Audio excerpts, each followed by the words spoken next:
Hey 10 to Lifers, welcome back to another episode of 10 to Life, what I just said with me, Annie Elise. I hope you guys are having a good start to your day. How do I want to start this case? I guess we're going to kind of jump right into it because today's case is about like a girlfriend and a boyfriend and a cam girl and a knife and a lot of interrogation footage, which like this footage, guys, is insane, which is why I'm including it. I don't know. The footage will get you every time, whether it's interrogation footage or neighbors footage or CCTV footage. So I'm going to stop talking and we are going to jump right in.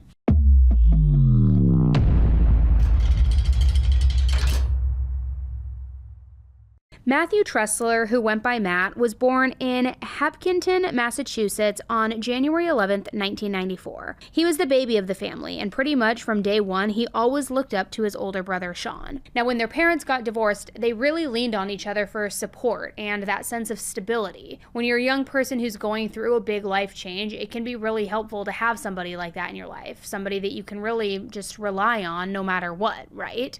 Now, like a lot of older siblings, Sean kind of paved the way for Matt in terms of having someone to look up to. Matt really followed in Sean's footsteps. I mean, anything that his big brother did, he did too. Now, at some point, Sean moved from Massachusetts to the sunny Tampa, Florida area. And eventually, in 2015, Matt moved there too. Now, some people say that Matt was running away from life in Massachusetts. However, others would argue that he was just starting fresh. Now, the reason that there is a little bit of a discrepancy is because addiction was something that Matt had struggled with, and it was something that he really wanted to overcome. From what I can tell, there isn't really one specific drug that he struggled with. It seems like he kind of dabbled in a little bit of everything, all the way from weed to coke to heroin, a little bit of everything. So he wanted to get away from it all, and he wanted his older brother by his side to support him. And like a good, supportive brother, Sean got Matt a job right off the bat. See, Sean owned a home insulation company, and it was thriving. So he brought Matt in to really get on the ground floor.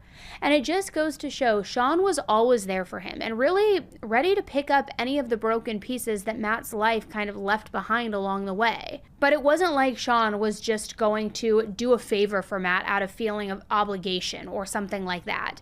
He really believed in Matt. He knew that Matt was an extremely loving and caring person who would honestly just give the shirt off of his back to a perfect stranger.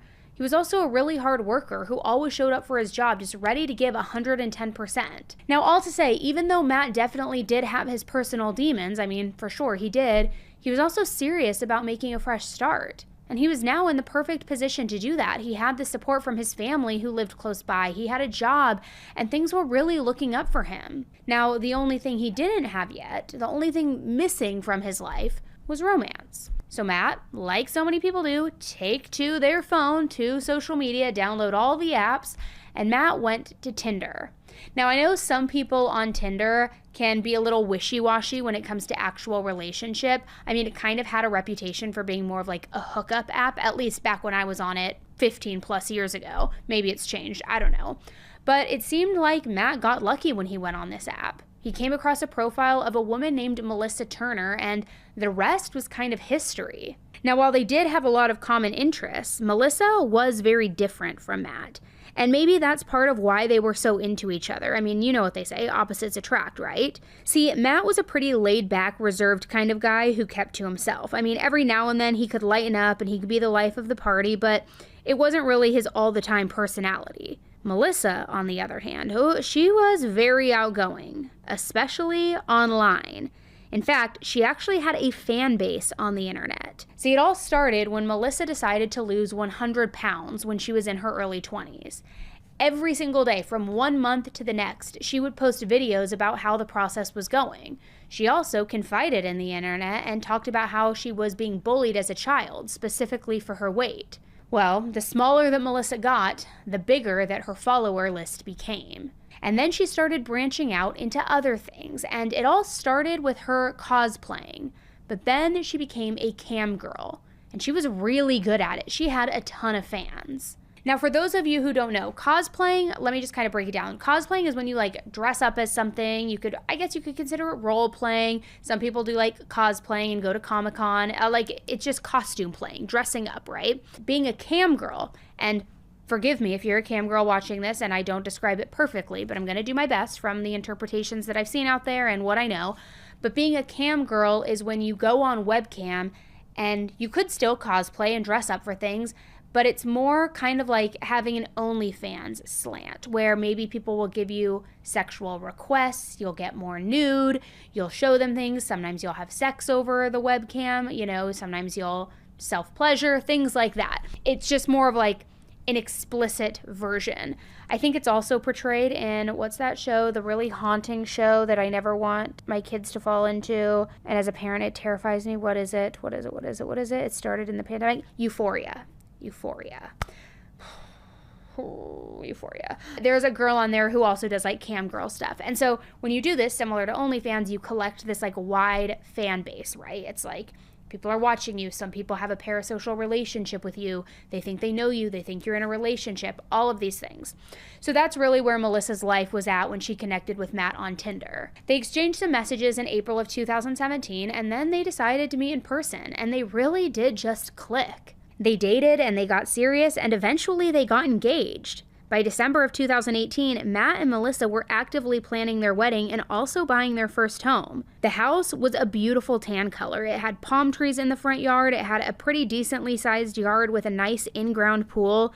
And I mean, as far as starter homes go, it was definitely a dream come true. A lot nicer than a lot of people can afford. And to make things even better, it was super close to where Sean and his fiancée Jennifer lived. Because even with this new partner, Matt still really relied on his brother, and he idolized him, so it was great that they lived so close to each other. Except when Sean and Matt did get together to hang out and catch up, he got the sense that Matt was holding something back, not always being totally honest with him. And when Sean would ask Matt, how things were going, he wouldn't give very detailed answers. He didn't really say much of anything. Then he just slowly started reaching out to Sean, less and less. Of course, they still saw each other at work, but things just seemed off. And by the middle of 2019, Matt just didn't seem like himself. He actually had quit working for Sean a few months prior, and Sean didn't take it well. I don't know the full details on exactly how things played out, but I do know that they had a major falling out around this time. And the main reason that Sean was so upset was because this was just so weird and so out of character for Matt.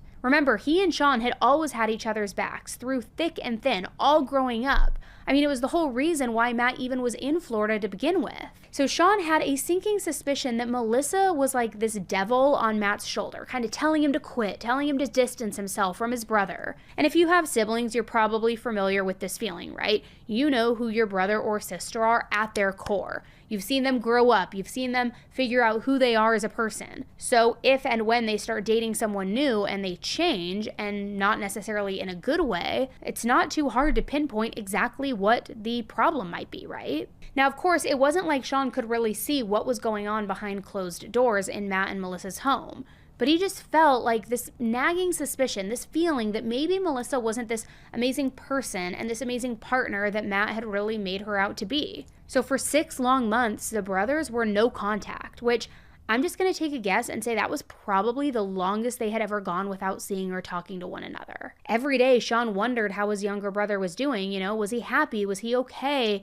Was he secure? What was going on? Well, on October 18th, 2019, he got a huge awakening. He got his answer, and it was something that would rock his world.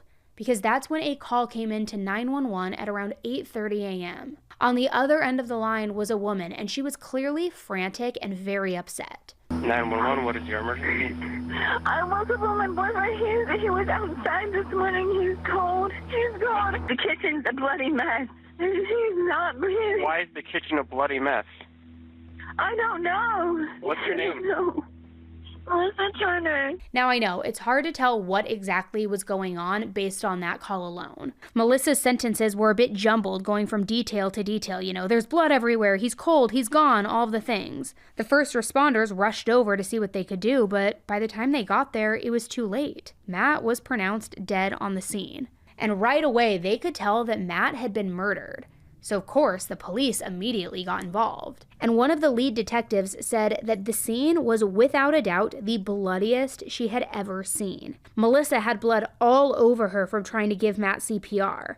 And now she was touching things, she was getting the blood everywhere, it was just a mess. So they gave her a pair of latex gloves and pretty much just said, like, hey, stop touching things. Almost like they were dealing with a toddler. Like, you're at a crime scene. Like, stop putting your hands on everything. Matt's body was on the back patio area in the backyard, but just from the blood trails, it seemed like some kind of struggle had taken place and started in the kitchen first. Then it looked like Matt had tried to escape through a window, but only made it that far before he collapsed and unfortunately died. He also had defensive wounds on his arms, a large cut on his chest, a smaller cut on his right shoulder, and a large wound on his back that was definitely consistent with being stabbed. But it was clear Matt had put up a fight, a brutal one. He was also wearing a watch that tracked his fitness, including monitoring his heartbeat. So based on the data that was on that watch, the police knew that his heart had stopped roughly 4 hours earlier, around 4:30 in the morning. Now that was going to be very helpful in terms of determining a timeline because remember, the 911 call didn't come in until 8:30, 4 hours after he apparently died. So right away, the detectives were asking Melissa a ton of questions, starting with where she had been and what she had been doing before that 911 call. They asked her if somebody had broken into the home or if something happened overnight. I mean, surely if somebody had, she would have heard it. But for whatever reason, she had waited until 8:30 to make that call. So Melissa explained that the night before, she and Matt had been drinking. She eventually called it a night though. She was done drinking, but she said when she woke up the next morning, the bloody scene that I just described is really what she woke up to. She also made it clear that she couldn't really remember a whole lot from the night before. So then the detectives took Melissa into their office for an interview. And I want to be clear, this interrogation was right away. It was immediately after she left the crime scene. So much so that Melissa was still wearing those orange latex gloves that they had given her at the crime scene. And understandably, she was very emotional and just so distraught. And today's date, just for the record, is Friday, October the 18th, 2019. It's 10:51 hours. Met you over there. And Miss Turner, we're going to go at your pace, okay? It's okay. Listen, you don't... The date killed me because a month and a half ago, we went to Cade's and we picked out a living room set, but it was on back order. It was supposed to be here this week, but it was delayed. Okay. And it's gonna show up, and I'm gonna have this fucking couch. We picked it so it would be half my chair. It was a love seat with a console in the middle. It was supposed to be me. And it's gonna show up, and what the do I do with it now? I don't know. It never even got to sit it with me. I'm so sorry. Now, I know I probably sound like a broken record at this point, and I say it every time, and I get that everyone has different reactions to traumatic events, but that said, I cannot believe that she was sobbing and crying and like so distraught over her new couch more than she was over the actual death of the man that she was planning to marry. It's like something wasn't computing, it wasn't making sense. Now, the first thing detectives asked Melissa was about the gloves on her hands. They even asked at one point if she wanted to take them off. Now, it might not seem like a big deal. They told her it was up to her, and she said she didn't want to see his blood on her hands, which, okay, valid response, but they definitely circled back to it a lot. So just keep that in the back of your mind. Now, one really important thing the detectives went over was what exactly they had been drinking that night and how much. Because remember, Melissa had pretty much claimed since the minute she called 911 that she couldn't remember anything other than drinking a little bit and going to sleep. I want to mention, while we're on the topic of drinking the night before, Matt's blood alcohol level was later tested and it was 5 times the legal limit. So that did partially fit with Melissa's story about how they had been drinking a ton. However, for whatever reason, they never checked her blood alcohol level, so we can't actually say if both of them got drunk or if it was just Matt. Melissa also mentioned that while they were drinking, they started having a heart-to-heart about their life together, discussing future plans, their dreams, their goals, and so on. And at one point, the detectives asked Melissa if she and Matt ever had any disagreements, just in general, or even maybe that night during their big heart-to-heart. We wanted So there wasn't any like disagreements or any fighting, anything like that? We didn't want kids. We had our animals. If anything, we wanted more of them. We wanted to travel the world. We wanted to just live life with each other.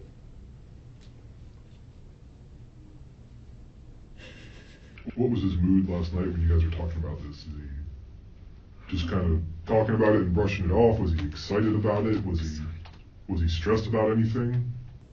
The only thing that stressed him out was that he felt he wasn't doing his part to help with the house and money, because I did make the majority of the money, especially with him being out of a job. But I reassured him, as I had plenty of times, that him not, just because he wasn't actually working and getting a paycheck, didn't mean anything, because he was at the house taking care of the animals, cooking, cleaning, helping me, helped us, helped me have more time to make money.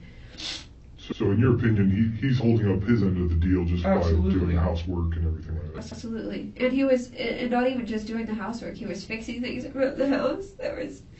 We had a leak in our AC drain pipe, and there was a hole in the ceiling, and we were talking about fixing that, and there was a hole where he cut out where our dog started to chew the drywall.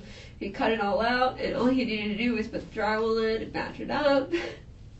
He was doing things, we just bought the house in January, so there was of course things that we needed to, or wanted to change to suit us. Did you, so you fall asleep in the chair in the office. Did you wake up at all during the night? What time did you wake up this morning? Probably 20 minutes before I don't know what time it was. I don't even know what time it is right now. It's 11:33 a.m. I don't know. I normally don't sleep in. But whatever time, I remember waking up, and I didn't see him around. I saw the kitchen was.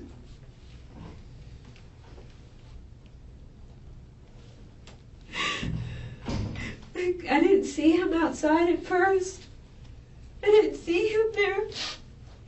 I went upstairs and I checked the bedroom. I thought he went to bed upstairs. I checked upstairs. And then I came back down again. And I saw Farrah by the sliding glass door. She wanted outside. She wanted to go outside, so I opened the door. I was really... I just saw him. He was sitting in the chair, slumped over at the table. He was cold. I pulled him to the ground.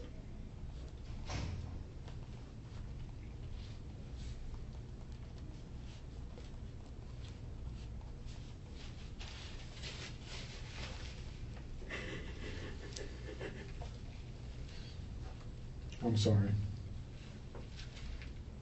I know this must be very difficult for you. It feels like a dream. It feels like a nightmare, because when I've had nightmares, this has been it. Losing him. When you pulled him onto the ground, what did you do? What did you try to do? Or did you do anything? I grabbed his face. I tried to talk to him. His eyes were open. His pupils weren't doing anything, and that scared the shit out of me. I begged him to come back to me, because I can't do this myself.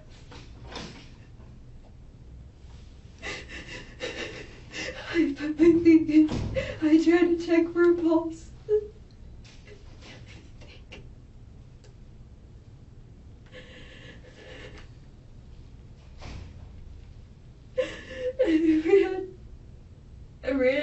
I didn't know what to do. I ran in the house. I grabbed a cloth and put warm water on it and came back and did the same thing. I tried to start CPR, and then I went back in the house and I got my phone. It was on speakerphone with the operator while I was trying to give it. What do you think happened?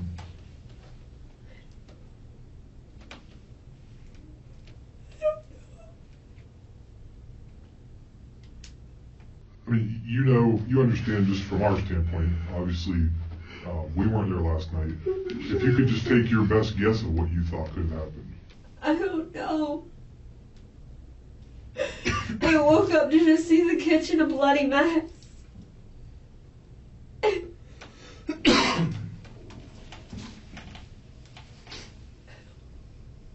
Did anything happen between the two of you in the kitchen to cause that bloody mess?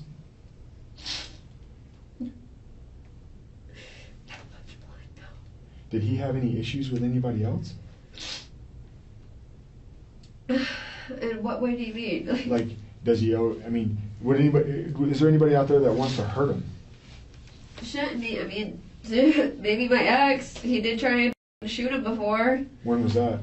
2017, June, July. Who's your ex? Christopher Harrison, Hillsborough County. You guys are the ones that showed up to take him away. He When's spent his 2 birthday? nights in jail. His birthday is January 11th. January 28th, I don't remember. 1991. Does he still live in Hillsborough County? No, I believe he's living back in Polk County with Mommy. Okay. When's the last time you talked to him? The night he got arrested. Do you know his phone number? No. And that was the June or July 2017 when he was It was June. The end of June. What was he arrested for? Domestic violence and assault with a deadly weapon. 2 counts for each. He got pissy because I had Matthew at the house. But mind you, he had just had a girl upstairs that he was fucking on her way. But Matt was sick. He picked him up from work and brought him to the house. He explained all of this to Chris, saying, he's sick. I'm going to pick up prescriptions now for him. He's sick as a dog. But I'd just adopted a new cat too. So that night happened to be downstairs in the living room, playing with the cat. Normally, whenever Matt would come over, if Chris was there, we would keep to my room, just to avoid conflict and all that. But we were downstairs, we had a new cat. Why should it have been a problem? Like, he was just a girl upstairs in his room. But he had wanted to fucking show his dick that night, and he came downstairs and started arguing with Matt, and Matt went upstairs because he put on his clothes, he was just gonna leave, but then Chris started yelling at me, and back and forth yelling, and it ended up with me and Matt grabbed me and just started kissing me, and Chris had his phone, funny as shit, as he was recording all of it the entire time, was just recording us kissing, and then he said something to Matt, and Matt turned and looked at him, and then Chris just whipped out a Glock, pointing straight at him, intending to shoot him. And my dumb ass stepped in front of the gun. And then he called the cops on himself. I have the video and everything. There's an intruder in my house. So he got arrested for that because he's just stupid. Is that the last incident between the two of them? Yes. Does Christopher know where you all live? I hope not. I mean, have you told him? No, absolutely not. He tried to message me on, like, social media and stuff, and I told him, basically, go f*** yourself, anytime you try to contact me. Okay. So. And that's the last time you physically have seen Chris is when he got arrested? Yes. That night. Okay, so I know that story was confusing, but Melissa's ex, Chris, tried to kill Matt because Melissa was dating Matt. And Chris was sleeping with somebody else at the time, too. So just to, like, wrap it up and so that you can, follow it. But let me give you some extra context. As it turns out, in 2017, Melissa and her ex were still living together even after they broke up. Apparently, she hadn't quite gotten around to packing up and moving out yet. So this whole attempted shooting all happened 2 years earlier. But now, Melissa was saying that she thought that Chris might have killed Matt in 2019. And she had named a decent suspect. Somebody who had tried to kill Matt at least once before, even if it was a while ago. And it wasn't clear why Chris would come out of the woodwork again now, 2 years later, but that's what she was saying. And then Melissa threw out another wild theory. When's the last... Fuck him. He always told me he was gonna die young. And I hated him every time he said it. Who's him? Who are we talking about here? I'm talking about Matt. He always told me he had a feeling he was gonna die young. When's the last time he told you that? It's been a long while, probably a year almost. He wasn't too happy with himself whenever we first started seeing each other, and it took him a while, but he finally started to life. She said we were planning going to Key West, to Mexico, to Bali. We had trips we were planning. Did he ever The say ring that he is on my finger under this stupid glove. We're engaged. We were gonna get married. Did he ever say he was going to hurt himself or anything like that? Not really. Did he mention anything of that last night? No. About wanting to harm himself? No. Did he? Meaning that did he seem upset or depressed or anything?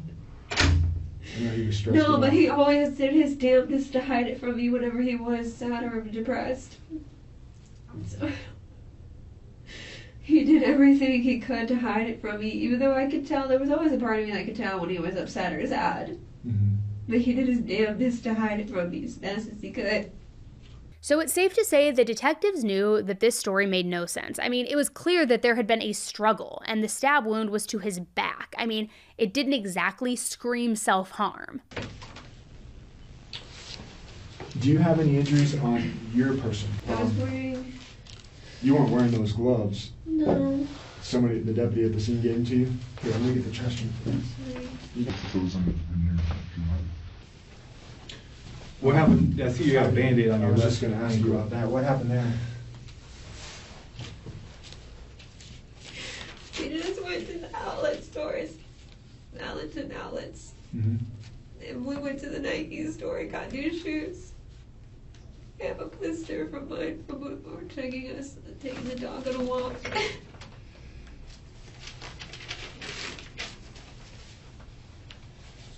Where's the blister at? Maybe I can take the Band-Aids off. We'll keep it on for a second. What we'd like to do is we're going to have a young lady or a young man come and just photograph you, take some overall photographs of you, and when we get to it, we'll have you move that so we can get a picture of that, okay?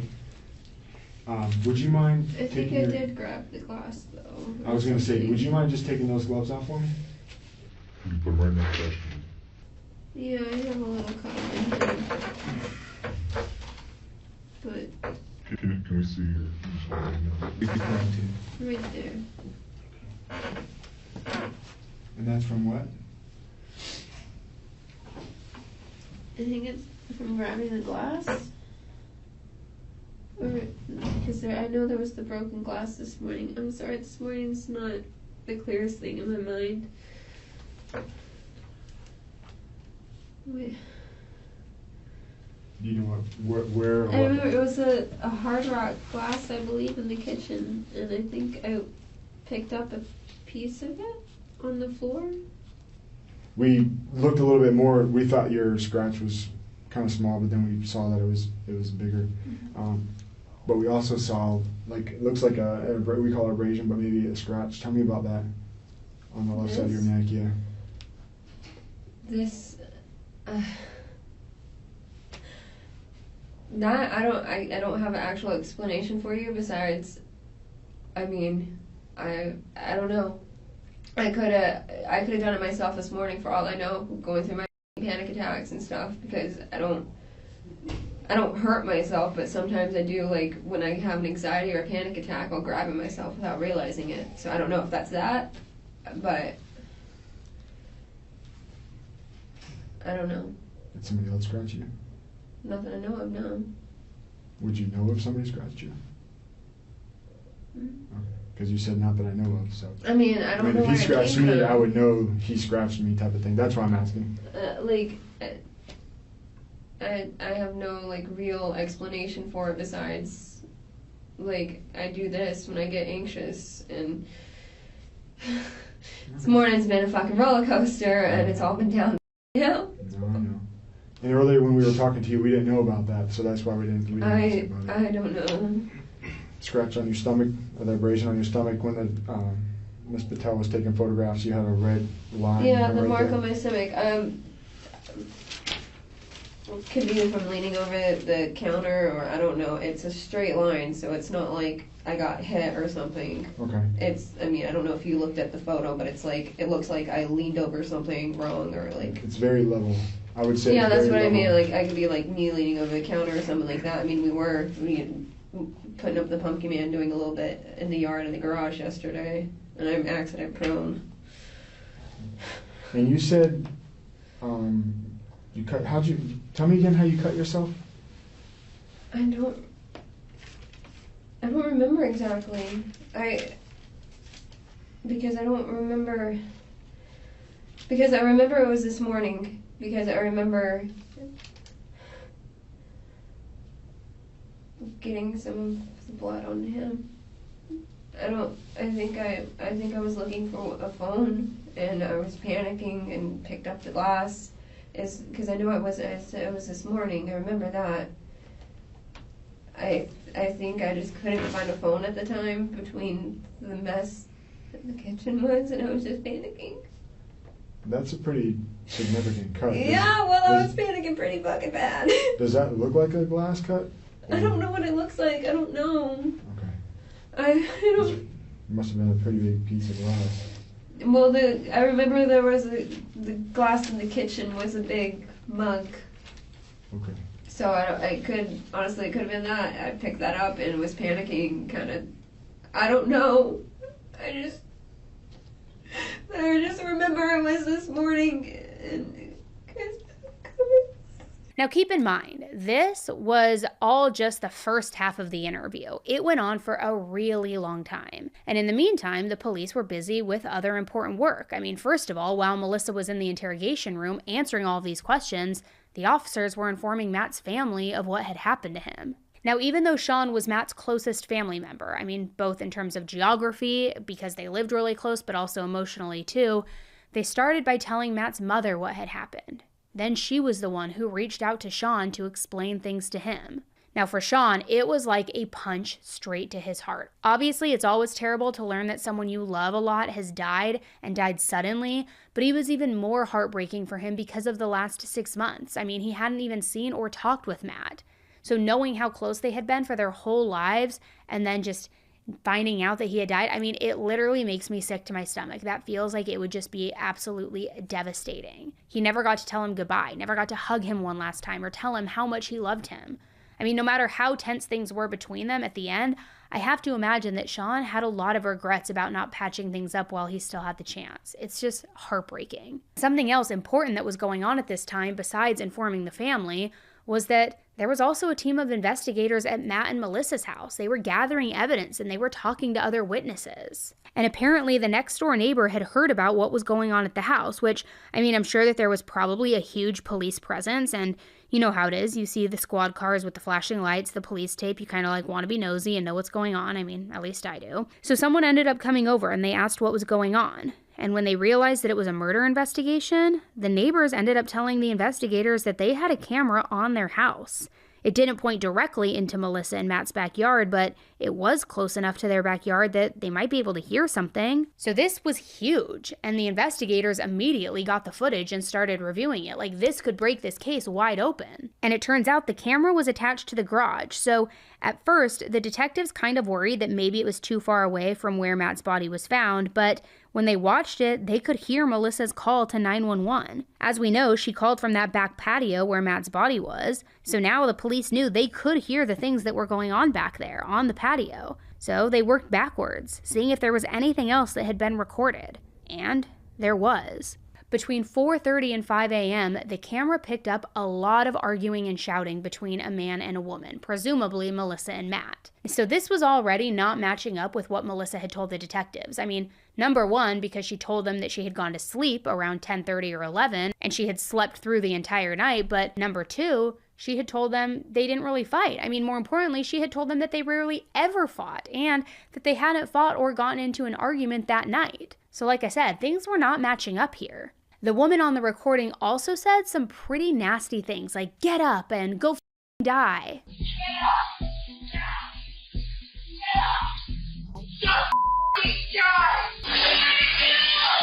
I mean, that's a pretty serious argument, right? And then for somebody to show up dead the next morning, I mean, not looking good. So, of course, once the police in the interrogation room with Melissa found out about all of this and got wind of it, they started getting a little more aggressive with the questions that they were asking. They asked her again, "Did you ever wake up in the middle of the night last night?" But her story stayed the same. "Nope, I went to bed around 10:30 or 11 and I never woke up once." But obviously by now, the police didn't believe anything Melissa was saying. So they straight up asked her, "What were you and Matt arguing about last night?" What were you and Matthew arguing about last night?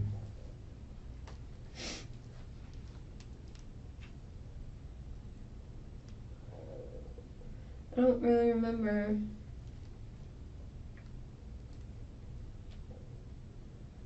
I mean, we might have gone in an argument, but it didn't seem like anything. I mean, sometimes we do whenever we get one of us, whenever he drinks a little too much, but I always just brush it off and go to bed. It could have been, I don't know. Well, the reason I'm asking is because you told the deputy that you guys were arguing. And you've been pretty detailed about everything that happened yesterday. I mean, even how you woke him up yesterday, that's pretty detailed. So I would think you would remember what you guys were arguing about. That's why I'm asking. Because, I mean, he did have a lot to drink last night, I know that, but I don't really remember it because it kind of is not that we fight and argue all the time, but he just, we'll just get drunk sometimes and he gets a little too amped, like wants to, I don't know, he goes on about something. Like I said, I think it was, when I said he was talking, I think that's kind of ties into it. Like, I just want to go to bed, and he would be like, no, like, stay up with me, come on, let's have fun, blah, blah, blah. We get in arguments about that sometimes because I just can't stay up, I'm just tired. And he would, drunk him would get, like, disappointed about it. So it's not, like, actual arguing, but it was more, like, made me feel guilty kind of thing, like, we weren't like screaming at each other that I know of. We were just. How long were you guys arguing for? I don't know exactly. Like, I wasn't keeping tabs on the time. 5 minutes. Maybe 10. An hour. 10, 15, I would say. Is normally our back and forth. And me, I'm like, drink some water and shut up kind of thing normally. You probably weren't arguing with him when you had the hiccups in the. Oh no, we weren't arguing then. I don't know because so it must have been after the burping and the hiccups and before you went to sleep. Yeah, it had to have been then. Well, you mentioned the argument may have been because you just wanted to go to sleep and he's wanted to hang out and talk. That happens, yeah. Okay, but that was also the time you were basically falling asleep while he was giving him the and just whatever he was talking about. That's about right. But is it fair to say that you guys were arguing, but you just don't remember what you were arguing about? You could say that, but I can't. I'm not saying anything. I'm asking you. I mean, you guys. It's fair to say we may have been, but we might not have been. Okay. I mean, because it wasn't significant enough for me to actually remember it. Okay. Seems like maybe a little tiff, back and forth, normal shit, but nothing monumental. Okay. You would know because either you were sleeping or you weren't. I believe I was asleep. Okay. Were you asleep at 4 o'clock this morning? To my knowledge, yes. Do you remember being awake at 4 o'clock this morning? No. Did you and Matthew get in an argument at 4 o'clock this morning? No. Or 4:30, somewhere around that time frame? Not that I know of.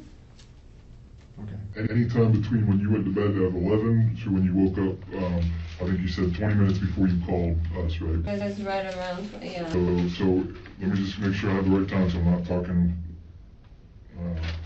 The call came in at 8:45. 8:45 is when the call came in, so you said about 20 minutes, maybe, even if you lost track of time, say you wake up at 8. Any time between when you went to bed at 11 last night to 8 this morning, did you have any arguments with Matthew? No, not that I know of. Well, you say that a couple times. Let me say this. So we've been talking to the neighbors. There's cameras all over the neighborhood. There's Ring doorbell cameras and everything. Okay. Okay. Sometimes when we ask questions, we usually know the answers to them already. That's why we're asking you this question. That's why I'm getting the feeling. Around 4 o'clock this morning, something happened at your house. That's why we're asking. Okay, what The only happened? person, I don't know, the only person that can tell us that is you, because unfortunately Matthew's not here. Yes, I I- know. I'm sorry. I'm sorry. I don't know. Okay. What were the neighbors saying? What? It ain't what the neighbors are saying, it's what's on What is- video. what- There's arguing coming from the house. It's a male and a female. And you told us earlier in your statement that the only people that were there all night long were you and Matthew. I have no memory of any argument at 4 a.m. Okay. If it was at 4 a.m, I will tell you right now, I did not stay up until 4 a.m. I don't know, maybe it's possible he was still up and drunk and woke me up and we got in an argument over that. Did that happen? If it was 4 a.m, then my ass was dead ass asleep, and if he woke me up, then I was still half asleep. Okay. So tell me about the argument that you and Matthew had around 4 o'clock this morning. I have no memory of that. Okay. But it wasn't anybody else because there wasn't anybody else there. I'm being totally transparent with you. I have given you the information that I have. Okay. The argument was him waking me up because he was a night person, as I've told you guys. Him staying up till 4 a.m. whenever he got drunk is not unheard of. I would say he woke me up, and we got in an argument over that because he was still up at 4 a.m. drinking. When he had a problem, he knew about it. He knew he should fix it. He was trying to work on it, but being up at 4 a.m, drunk off your ass, wasn't doing anybody any good. And that was what the argument was about then. Okay, so just so I'm clear, you do have memory of what happened, right? Yes. At 4 o'clock. Yes. Okay, so you're obviously upset because, so just so I'm following, he's drinking until the wee hours of the morning. Correct. And that upsets you because of whatever he's doing wakes you up, and that's why you were upset. I'm upset, yeah, because he comes and wakes me up, but also because... Did he purposely come and shake you and wake you up, or did he just be noisy and that's what woke you up? For me and for me to wake up like that, he woke me up. Okay. Himself. And so, what happens from there then? Now that you're awake and you're having this memory of arguing with him at 4 o'clock, what do you remember from that time? I remember having the argument. I don't remember the kitchen there was no broken glass, there was no blood anywhere, nothing. I just remember arguing with him. Was there anybody else there? Not that I saw. Well, you guys have a doorbell camera, right? Oh, we have a camera, yeah. It's a motion activated one, so but it's on a delay, so if my dog walks past and sets it off, 10 seconds before, it's not gonna go off again when the door opens, through the, does that make, yeah, and it's got the delay on it, so it's not just constantly recording things. So when you were arguing with Matthew, there was nobody else there that you saw? No, not that I saw. Okay. Why were you yelling at him, bitch, get up, all that stuff? Because he has a tendency sometimes, actually a lot of the times whenever he is drinking and gets that drunk into the hours of the morning, he will just fall over. He'd be standing, he'd be sitting, and he will just fall on the floor because he just gets that drunk. And I might have been, yeah, so I was upset with him and was yelling at him because I was upset that he had done that again. So that was a lot, but there's one thing Melissa just said that I want to draw attention to, especially because it was really quick and kind of easy to miss. She said she had security cameras at her house, but they wouldn't have recorded anything, and that's going to be really important, so I just want you to kind of keep that in mind, in the back of your mind, okay? I also think that it's so interesting that she wasn't crying anymore. She wasn't acting like she was so wrecked by grief, but instead, it really seemed like she was saying whatever she could to save herself. Was it an accident? Because you were upset he woke you up? I would Or was never this something that stab would- him. Okay. Well, what happened? Help me, okay? That I don't know. Help me help you. I don't know that part. He's got wounds. The only people that think of it from let's imagine understand, you're but sitting right here, I okay? don't know. Okay. Let's just imagine for a second that you're sitting here in my seat and I'm sitting in yours, and I'm telling you the same story you're telling me. It doesn't even. Something happened. I need to know, was it an accident? Or just you reacting because you were upset and then you realized, like, oh my gosh, I can't believe I did this? Or was this something that was planned that you were going to be doing this? I did not plan it. I don't know. Help us understand is what he's saying. I love that man with all my heart. I never had those thoughts in my mind. My thoughts were, what am I going to buy him for Christmas? I don't know what happened. If it was an accident, then something. I wouldn't have let him just die had I known that anything like that had happened. So there was no accidents.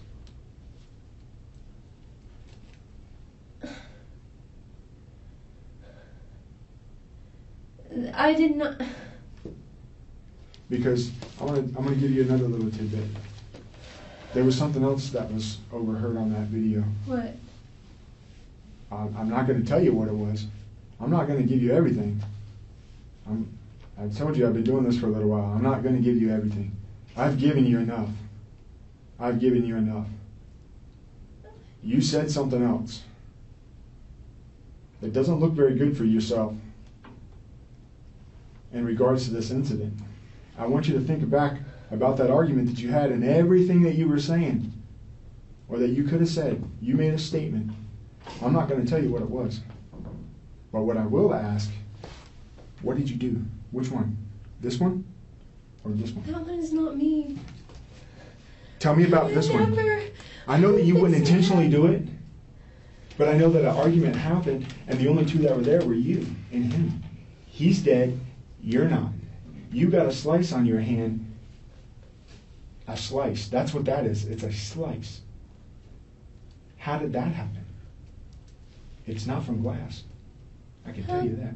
I've been doing this. I know I picked up, maybe it wasn't from it. I know I picked up the glass this morning. Maybe it wasn't from it. I've been doing this for a long time.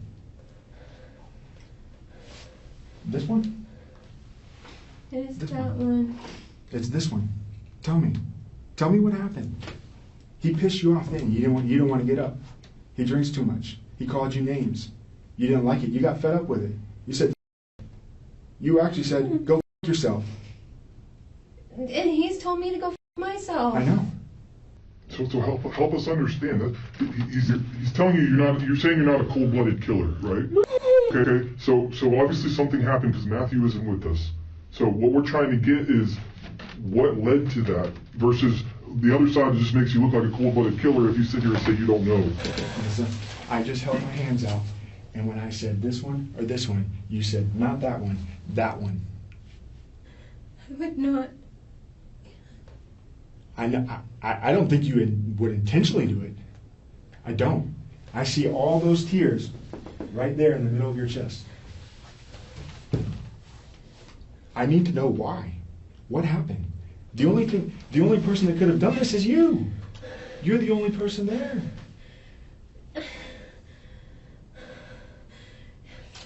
This one?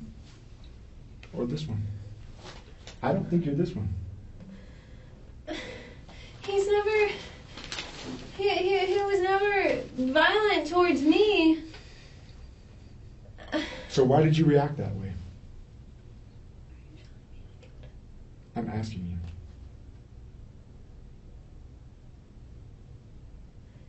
I'm asking you. He's. This one or this one? This is your chance. He gets drunk. He's never been violent towards me. He does get his knives out sometimes. And I don't want to tell you that he's put his hands on me. It's because it's not like he hits me, but he sometimes would maybe grab me or something and try, like, that sort of thing. He didn't hit me, and anything like this only happened whenever he was that drunk, where he was gone. He wasn't him anymore. I can't tell you why, if that's...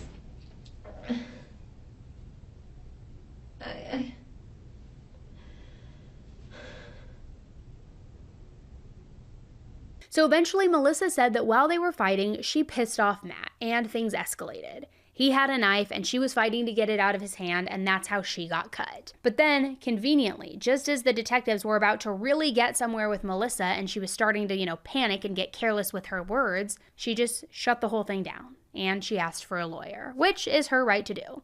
But just a few hours later, while she was still in the interrogation room, covered up with a blanket and eating a Happy Meal from McDonald's that one of the officers had presumably brought to her, Melissa was arrested, and she was charged with second-degree murder. Yeah, Bojangles was okay. I can eat that every day. All right, Ms. Turner. We went back to the scene and we talked to the state attorneys and we consulted with them based on the statements and the evidence. We're going to have to place you under arrest, okay? We'll let you continue eating this. I'm just going to hold it for you for now, okay? Is a drink right at your foot? Okay, thank you. Yeah, that's fine.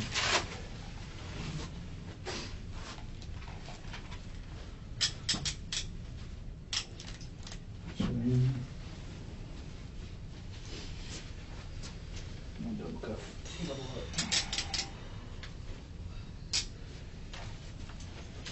I'll put these on your feet, okay? You still have those shoes on there? No. Take them off. They collected them.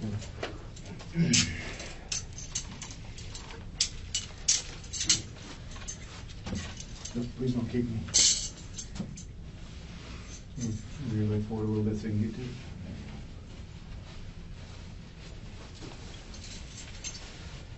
I'm not pinching you, am I? No. Is that too tight? No. Yes or no? No.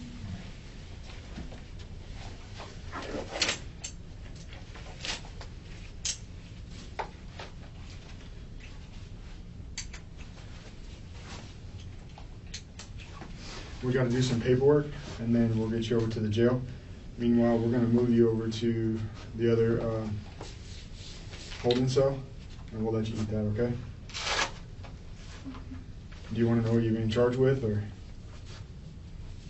Well, I'm going to tell you. You're being charged with second-degree murder with a weapon. So go ahead and come out for us. We're going to walk you over there. We'll let you keep in. The exact moment that Sean and his fiancée Jennifer learned about Melissa's arrest, they weren't even surprised. Now, like I mentioned earlier, Sean really believed that Melissa had been extremely like this controlling girlfriend that was probably the reason for Matt quitting and cutting ties with Sean. So it was not a shock at all that she had hurt Matt. The only question and the only mystery was why she would go so far as to murder him. The rest of Matt's family, though, they had their own theories. And frankly, they weren't the nicest theories. They were a little quick to judge Melissa. See, it seemed like they didn't approve at all of her being a cam girl. And I mean, let's be clear, murder is a shitty thing to do, judge away. But Matt and his relatives also disliked Melissa for reasons that, in fairness, don't seem very fair to hate on her for. If she was controlling and violent, yes, that's enough. You don't have to attack her for things that aren't actually a problem on top of that, such as what she does for a living. But they especially just didn't love it when they found out that Matt had actually made an appearance in a few of Melissa's sexually explicit videos. They didn't know about these videos while he was alive, but they did learn about them as a result of the murder investigation. So the family figured that after Matt quit working for his brother, he was probably desperate for money. So, I mean, he had just bought a house with Melissa after all. So Sean believed that maybe Matt got involved in Melissa's work because it was a way to make pretty good money, and that he just wanted a cut of it. And Sean also thought that Matt might have wanted to quit after just making a few videos. Like, okay, I tried this, I got some cash, but I don't want to be in this my whole life.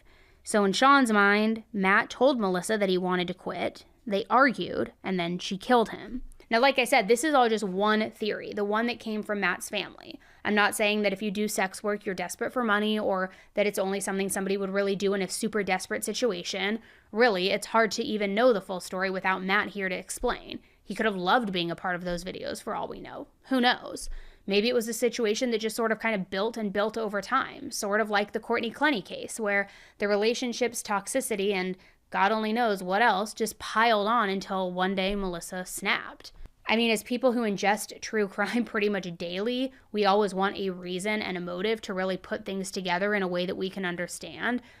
But it's real life. It's not like the New York Times best-selling thriller novel here. Sometimes there is no reason. Sometimes people are just evil and do evil things. So then on October 7th, 2019, Matt's autopsy report came back. And a lot of it confirmed what we already know. Superficial stab wounds to his chest and his back, defensive wounds on his arms, and a deep cut on his right bicep that had severed an artery. That is what made him bleed out. It was the arm injury, not the one on his chest or his back, that ultimately killed him. And this was really devastating because this injury didn't kill him immediately. He didn't bleed out right away. So if Melissa had called 911 right after she cut his bicep, gotten him treatment, he might have survived this whole thing. Then the next big piece of evidence came out just a month later on December 9th, 2019. That's when the police searched Melissa's phone, and on top of looking at her calls and her text messages, they saw what was on her ADT security camera app. Now, the camera unfortunately didn't catch the actual murder. That would have been an entire other thing if it had. But what it did catch was pretty much up for debate. So in the footage, Melissa walks across the screen, heading toward her office at 3:38 a.m. Then Matt goes the other way to a separate room at 3:42 a.m. That's when Melissa follows him to whatever room he's going into. And going by body language, it seems like Matt was just kind of like chill. He didn't seem emotional, he wasn't crying or running, just walking from one room to another. Melissa, on the other hand, was clearly crying and clearly running behind him. Needless to say, she was like the opposite of chill. Then after this, there's a small jump in time to 4:01 a.m. That's when Melissa heads towards the kitchen, still crying, still distressed. And that's also right around the time that the neighbor's camera caught that audio from their argument. Then, 7 minutes later, at 4:08 a.m., Melissa shows up on camera again, looking like something out of a horror movie. I mean, her head is down, she looks like she's talking to somebody, it could be herself. She's facing the door, so it's hard to say who's on the other side, if anyone. But the scariest thing was that there was a bloody cut on Melissa's hand, which was not there in any of the other clips. So she had more than likely just stabbed Matt. And if everything went down the way the detectives believe it did, Matt was probably laying there for a while, just slowly bleeding out while she just stood and watched, maybe even talking to him. He was probably begging for help and pleading with her while he was literally dying when, remember, it was overheard that she literally told him to die. And thanks to that security camera footage, we know exactly when this all happened. Melissa probably stabbed Matt at 4:08 when she showed up on camera with blood on her hands. But she didn't yell, "So die," until 4:33. So it was a little over 20 minutes later, and he was still alive, and she still hadn't tried to get him help. Those same cameras also caught Melissa walking through the house toward her office at 8:35 a.m., which was right before she called 911. Again, it's not like these clips showed Melissa picking up a knife and stabbing him, but the investigators felt like it showed that Matt had been trying to de-escalate the situation by going to another room, and that Melissa was the perpetrator following him from room to room.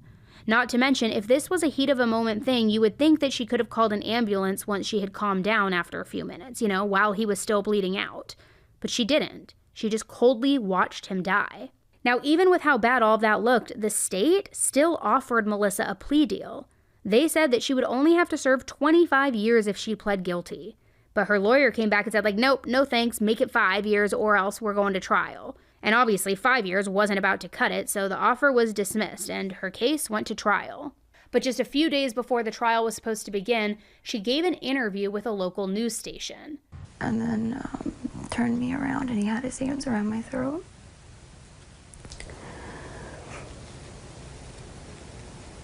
And my right hand was sliced open, and I used my left hand. I could feel the knife that he had. It was on the counter.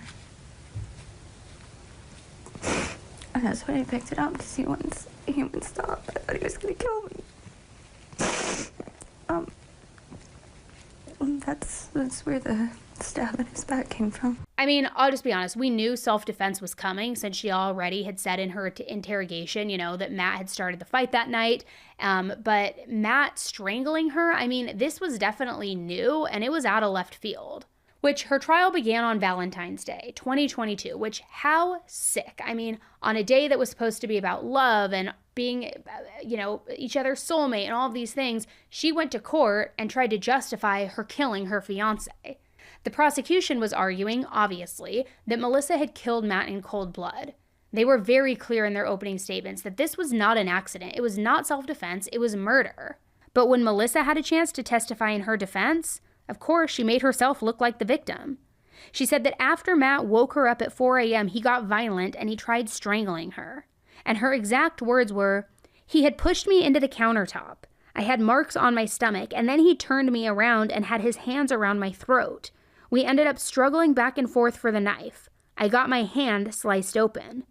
She claimed that she didn't want to hurt him, she loved him, but essentially she had to do everything she could to make him stop choking her. She also claimed that she only stabbed him once in the back just to, quote, "get him off of me." Yet, obviously, we know he had more injuries than just that one. And we can't forget it was the wound on his arm that caused him to bleed out, not the one on his back. She also testified that Matt had, quote, acted strangely in the past and was also being weird that night. She claimed that he would stare at random corners of the house, claiming that a demon was standing there.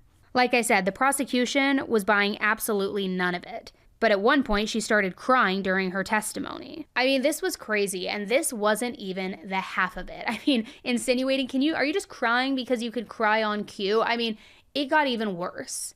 Besides Melissa's testimony, her lawyer also tried to make Matt sound like a man who drank too much on top of being a recovering addict, like trying to support Melissa's testimony that he just snapped and attacked her because he was unstable. They also tried to act like the security footage wasn't that reliable, like you couldn't actually tell whether that was blood on her hands or not, which maybe they looked at different footage, I don't know, because it looked pretty clear to me. They also said that it was nearly impossible to hear what Melissa was saying on the neighbor's camera audio. And this will really piss you off because I know it definitely pissed me off, but Melissa's defense attorney even said at one point, quote, "I find it highly suspicious that Miss Turner's voice is screeching loud, but when it came to Matthew Trussler, you could barely hear mumbling."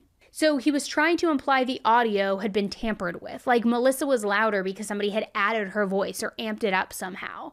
And not like, I don't know, maybe you couldn't really hear Matt because Matt was dying and not in a position to be like projecting his voice and being loud. It just angers me. So Melissa's trial lasted a full week, but deliberations only lasted about 7 hours before the jury finally came back and found Melissa guilty of second-degree murder. She was sentenced to 20.5 years in prison. And just like during her trial, Melissa couldn't wait to have her moment in the limelight, and she gave a very tearful and, in my opinion, very fake impact statement. I didn't want to do that to him. The last thing that he wanted, and I knew it because he always tried to hide everything, his drinking, his mental health, and how depressed he was. He tried to hide it from everyone. The last thing that he would want was for the world to know any of it. Her mother saw it too. I'm her mom. She's never been a confrontational person. She tries to avoid it and hide her pain. More importantly, though, Matt's family finally got the chance to make their voices heard. The story that you have contrived has caused me as much pain as his death. You and I both know that Matthew was the best thing that ever happened to you. This is not a story of a poor innocent girl. This is a woman who intentionally isolated and manipulated a good kid away from his loving, supportive family. In the end, it seems like justice was served, but at what cost? Matt's family will never get to see his smiling face again. Sean and Matt will never have the opportunity to repair their relationship as such close brothers. Melissa tried to smear Matt's memory and reputation through the mud all during the trial.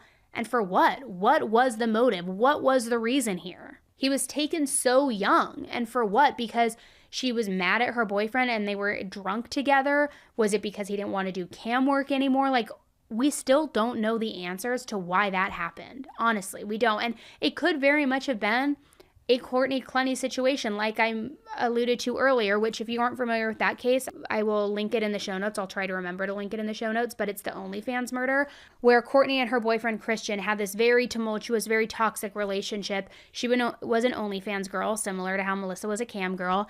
And then in one of their arguments, she, according to her, threw a knife at him and it stabbed him and he bled out. But like, it's very, very similar in the sense that like, was it just this toxic relationship and she was drunk and thought it wasn't going to really cause damage? Not that that makes it okay, obviously, duh. But like, didn't think it was going to end in murder and like was just like mad and like couldn't control her emotions. I don't really know. Or was there more of a motive behind it where, like, as I said, was he refusing to do cam work with her that night? Was he going to leave her? I don't really know. I don't know. And I'm curious to know what your thoughts are. I mean, based on what you've seen in the footage, if you've heard about this case, what I just told you, what do you think even makes sense in this? Because it doesn't make sense to me. It really just doesn't. I don't know. It's so infuriating. So I appreciate you hearing Matt's story today so that his voice can live on and we can identify this monster Melissa for like the vile human that she is. So thank you for tuning in. All right, guys, I'll be back with you with another case very soon. But until then, please just stay safe and watch your backs. Watch your backs, your fronts, your body part, watch everything because there are just like a bunch of nut jobs out there. All right, guys, stay safe. Bye.